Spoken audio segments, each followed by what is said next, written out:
Good morning from San Juan, Batangas. Kalugkog first, San Juan, Batangas. Andito kami kay Brad George. Dumayo kami ng kain ng kanyang lomi. Ang sarap-sarap. Wow! Good. Kami nasa Rosario. Yan. Yan.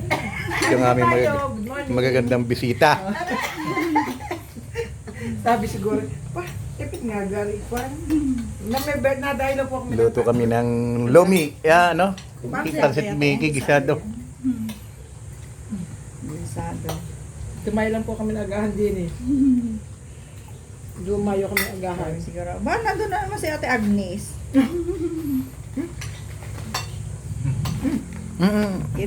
Kita yan sa St. Matias, Ate Amy. Oo. Hello. St. Matthew, taga St. Matthew. Punta lang kayo dito sa Rosario. Sa isang house ni Brad.